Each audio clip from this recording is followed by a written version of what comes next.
Oke, kita lanjutkan pembahasan tadi ya. Tadi kita menghadapkan masalah dengan perhitungan HI index, di mana kita nggak tahu pemain others-nya itu apa namanya, pemain others-nya itu ada berapa banyak ya. Karena kalau kita nggak tahu, tadi perhitungannya akan menjadi tidak akurat. Maka ada penyelesaiannya ya. Penyelesaiannya bagaimana nih? Nah, penyelesaiannya itu seperti ini. Jadi teman-teman tetap menghitung. Jadi ini saya kasih triknya. Kalau seandainya ada soal seperti ini menurut pendapat saya. Jadi cara mencarinya adalah seperti ini. Jadi teman-teman tetap lakukan pencarian HI index seperti biasa ya. Dengan cara seperti ini. Misalnya teman-teman cari untuk facial tissue. Ya. Seperti biasa nyari HI indexnya berarti teman-teman jumlahin dulu ya. Di luar others. Jadi 48, 30, 7 sama 6 ini dijumlahin terus dikuadratin ya. Jadi 48 kuadrat terus ditambah 30 kuadrat. Perlu saya kasih tahu bahwa persennya dihilangkan saja ya. Terus ini ditambah 7 kuadrat, ditambah 6 kuadrat. Oke. Nah, terus gimana dengan nasib si 9-nya ini? Ya. Nah, asumsikan ini pemainnya itu sangat banyak ya. Sehingga menyebabkan penambahan H index itu tidak signifikan. Paham kenapa? Logikanya nih 9 kalau saya bagi jadi 100 aja. Berarti kan 100 dikali 9 per 100 kuadrat. Nah, terus kalau saya bikin jadi 500, nah lama-lama kecil, saking kecil itu mendekati 0. Nah, makanya ini kita sebut dengan HAI minimum, gitu ya. Jadi kita mencari nilai titik minimum HAI-nya dulu. Nah, HAI minimumnya berapa? Ya, jumlahin aja tadi 48 kuadrat ditambah 30 kuadrat tambah 7 kuadrat tambah 6 kuadrat. Hasilnya adalah 3.289. Oke? Nah, terus bagaimana dengan langkah selanjutnya? Nah, langkah selanjutnya adalah saya mengasumsikan kita nggak tahu nih others ini berapa. Kemungkinan terbesar sebenarnya adalah satu perusahaan itu jelas nggak mungkin karena dari katanya aja others. Others itu artinya lebih dari satu kan. Nah, mungkin bisa 2. Nah, tapi kalau 2 pun kita nggak bisa asumsikan dia terdistribusi 4,5. Bisa aja terdistribusinya 72, 8 sama 1, kita nggak tahu sama sekali. Intinya nilainya itu bakal mendekati paling besar, dia tuh seolah-olah adalah satu perusahaan yang berdiri sendiri. Sehingga saya mengasumsikan ini tuh jadi satu perusahaan yang berdiri sendiri. Maka perhitungan HHI indeksnya itu yang selanjutnya adalah kita mencari kemungkinan HHI indeks maksimum dengan rumus HHI minimum ditambah others-nya ini dikuadratin. Oke. Nah, maka hasilnya adalah 3.370. Oke. Nah, intinya nilai 3.289 dan 3.370 ini bukan merupakan nilai aslinya, ya. Karena ini adalah titik minimum dan ini titik maksimum. Jadi dia berada di antara ini. Maka saya bisa menyimpulkan nilai H ini ya, itu ada di antara 3.289 dengan 3.370. Nah, ini adalah nilai HHI-nya. Seperti itu. Ya, berada di kisaran 3289 dan 3370. Oke? Jadi ingat, simbolnya adalah kurang dari, bukan kurang sama dengan. Apa perbedaan lambang ini? Perbedaan lambang ini menunjukkan bahwa kalau sama dengan berarti 3289 itu masuk ke dalam kemungkinan nilai HHI. Tapi kenyataannya nggak masuk. Berarti jangan pakai sama dengan. Hilangkan sama dengannya. Oke? Jadi ini adalah penyelesaian terbaik menurut saya. Kalau teman-teman jawab 3370, jatuhnya overestimate. Kalau jawabnya 3289, itu underestimate. Kalau saya cari rata-ratanya, itu juga bisa nggak akurat. Maka cara yang paling tepat adalah membuat jawabannya menjadi seperti ini, berdasarkan pendapat saya. Oke? Jadi seperti itu, dan teman-teman silakan coba cari nilai HHI index untuk toilet paper sama paper towels dengan cara yang sama seperti facial tissue, ya. Seperti itu. Silakan kalau teman-teman nggak ngerti boleh bertanya.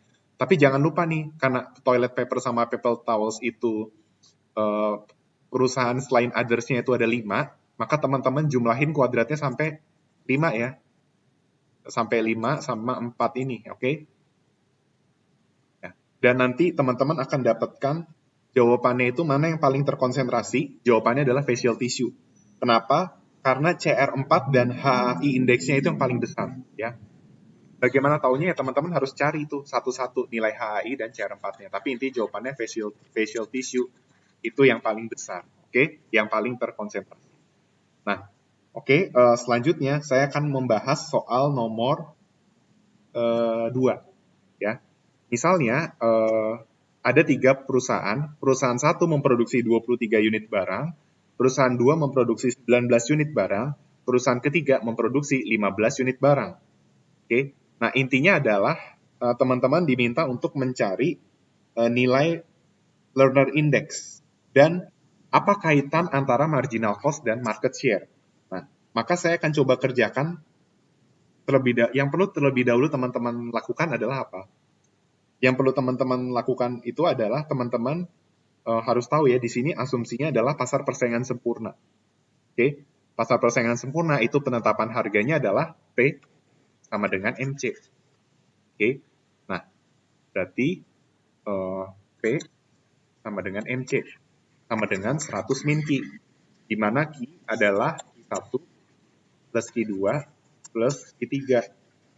Oke, nah Q1-nya itu 23, Q2-nya 19, Q3-nya 15. Nah, ini dijumlahkan hasilnya 57. Maka 100 dikurang 57, hasilnya adalah 43. Maka saya dapat harga di industri tersebut itu sama dengan 43. Oke? Nah, selanjutnya kita mesti mencari market share dari masing-masing perusahaan. Caranya bagaimana? Logikanya begini. Di suatu industri ada 57 unit barang. Oke? Artinya 100% dari barang yang diproduksi itu adalah 57. Maka market share itu adalah membagi jumlah barang masing-masing perusahaan dibagi dengan 57. Oke? Maka jadinya seperti ini. Market share 1 itu adalah 23 per 57. Karena perusahaan 1 itu memproduksi 23 unit dan total di pasar itu ada 57. Ya, maka market share itu bisa kita bikin rumusnya itu SI sama dengan I kecil I dibagi I besar gitu ya. Kurang lebih seperti itu. Terus kalau S2 itu adalah berapa? 19. Jadi 19 per 57. Sedangkan untuk S3 itu adalah 15 per 57. Ini hasilnya jadi 26,32%. Ini hasilnya jadi 33,33%. Dan yang satunya lagi itu hasilnya menjadi 40,35%. Oke, jadi cara tahu besarnya market share dari suatu perusahaan itu adalah lihat dari jumlah produksinya dibandingkan dengan total produksi di pasar. Oke, langkah selanjutnya adalah kita ingin mencari nilai learner index sebenarnya. Learner index di pasar sebenarnya. Sebenarnya kita mau mencari hubungan market share dengan marginal cost. Nah, intinya kita harus cari marginal cost masing-masing perusahaan. Gimana caranya? Caranya adalah teman-teman gunakan rumus learner index. Nah, saya coba untuk perusahaan pertama dulu. Oke. Learner index itu adalah P min MC per P.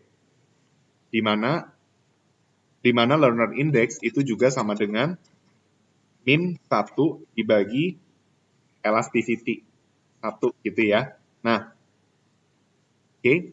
Nah, P-nya itu sebesar 43. MC-nya itu yang mau kita cari. Learner index-nya juga kita nggak tahu. Tapi yang jelas learner index itu rumusnya adalah min 1 per elasticity dari 1. Maka hasilnya itu adalah sama dengan min 1 per elasticity. Nah, berarti kita harus cari dulu elasticity. Bisa nggak cara nyari elasticity? Pakai rumus ini. Delta Q1 per delta P1 dikali P1 kali Q1. Oke. Delta Q per delta P itu adalah, coba lihat, fungsinya itu 100 min Q. Berarti delta P per delta Q itu min 1. Berarti delta Q per delta P itu min 1 juga. Ya. Berarti min 1 dikali P1 per Q1. Nah, P-nya itu adalah 43, Q-nya itu adalah sebesar 23. Maka dapatlah rumus elasticity-nya itu adalah minus 43 per 23. Oke?